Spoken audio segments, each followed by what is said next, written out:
What's going on, everyone? Back with another video. So we are one day away from the Battle River Crowfoot by-election where the Conservative, Pierre Poilievre, is about to win with a massive landslide. So we're going to get into the numbers, but before we do, please don't forget to like and subscribe, as it really does help grow the channel, and I appreciate you guys so much for doing that. Alright, so projected 75% for Pierre. It was at 73 just a week ago, so he's moved up a couple points. The Liberals and Bonnie Critchley, the Independent, has lost 1 point each in the polls. Not a huge swing, but of course, you know, the more votes, the better for Pierre. And they also have the NDP at 4%. Now, in April, they only got 3.2, so they got them up a little bit. I don't see the NDP getting 4%. I can see them getting 2 to 3 at the very most. PPC at 1%, Greens at 1%. So when we look at the past elections here, 2019, the Conservatives got 85%. 2021, it was 71. And then just in April, it was 82. Now, Pierre is projected to get 75, largely because we have an Independent in Bonnie Critchley who is somewhat popular in the area. I'm not a fan, but I get it. So she's going to get some votes. I don't know if she's going to get 10, but she's going to get some. I don't see the Liberals getting 10% here. I see a lot of this support going over to Bonnie Critchley because she seems like she's the second most popular candidate in the riding. Now, that's just a guess, of course. Could be wrong either way. But I think that this 75% number is the very minimum that Pierre is going to get. I can see the Liberals falling. I can see the Independent, Bonnie Critchley, not quite getting 10%, but she also very well could. I can see the NDP not getting 4%. And I think Pierre's going to get, I think he's going to get 80%. So slightly less than Damien Keurig, but still within the margin of error in terms of range. So the Liberals, they can cry all they want, but they're not going to be able to take a moral victory out of this. Where if he gets lower than 75%, the Liberals, like Steve Boots and Laura Babcock, they're going to be saying things like, oh, he's not as popular, he's losing support, he's got no chance to be prime minister in the future, yada, yada, yada. That being said, all that really matters is that he wins. The biggest point is that he is back in the House of Commons, back during question period, and hammering Mark Carney on all the things that have went wrong this summer. No budget, overspending, no trade deal, and now this whole hoopla with the Air Canada union for trying to force employees back to work without a fair deal, which is what the Liberals were supposed to stand for. They're supposed to stand with unions and stand with workers. That's what they campaigned on. Well, there's another promise broken. So again, this Liberal number, considering this happened just before the election, I think is going to go down significantly. It could even be as low as 5%. It could be back to the 2019-2021 numbers, which would be great for Pierre, of course, and then we'll see what Bonnie Critchley gets. She could get more than 10%. She could get less. It's kind of a wild card. It's hard to predict. But the one thing we can predict for sure is that Pierre Poilievre will win this election, and he'll win in a massive landslide.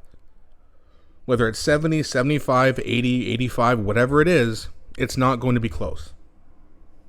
And then finally, as of September 15th, we get our guy back in Parliament where he belongs to bring home his messaging, to inform Canadians about all the corruption and all the lies, all the broken promises, the overspending, yada, yada, yada. Pierre's going to have a lot of receipts here. He's going to have a lot of things to work with on September 15th, which, by the way, how excited are you for that day? Because Pierre Poilievre, not only is he going to be returning, he's going to get a massive standing ovation from his Conservative members. Now, we also have to remember that in January, Pierre Poilievre is going to have a leadership review. Again, the Liberals are going to hope and pray that he fails it so that he's out of there and they have to elect a new member. Or a new leader, rather. But I don't think that's happening. From what I've heard, I've heard Larry Brock speak about it, Ned Keurig, etc., etc. They are all in with Pierre Poilievre. I don't see any of the top-level Conservatives like Lanceman, like Brock, like Garrett Genius, like Michael Cooper, Michael Barrett. I don't see them turning on him.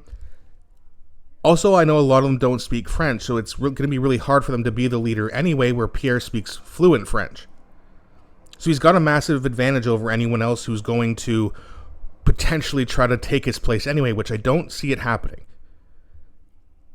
41% of the national vote is more than any other conservative in my lifetime. And Pierre was the one who got it.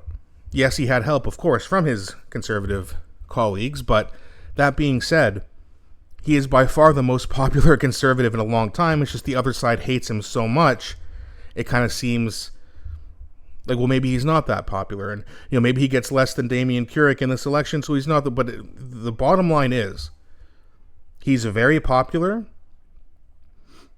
And in the next election, if the NDP can make a comeback, which hopefully they can, and I think that in September, Don Davies, the interim leader, will be smart enough to also hammer the Liberals on what's going on with this Air Canada strike.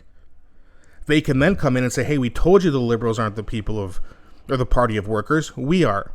And you could see a big bump from that coming from the Liberals to the NDP, which is great news for the Conservatives. If the left doesn't split their vote, it's almost impossible for the Conservatives to win. Right? I mean, 41%, the Liberals, to get 43%, they're going to need help from the NDP. Which means the NDP would essentially have to crash, which they did, but that's not going to stay that way because they want their party status back. They want more seats. So they're going to probably join forces with the Conservatives on this one to say, hey, listen, you need to stop this. You're supposed to be the party of workers. The left is supposed to be the side that supports workers. And these right-wing evil conservatives are supposed to be supposedly the ones who stand against them, but it's actually Pierre calling out Patty Hajdu, who is the jobs minister, who tried to force these workers back to work, but now the workers are defying it. Good for them. Pierre's the one standing with them. The Liberals are against them. And this is great because this is going to help Pierre in the by-election, in my opinion. And it's also going to give him another thing to go at Carney for in September.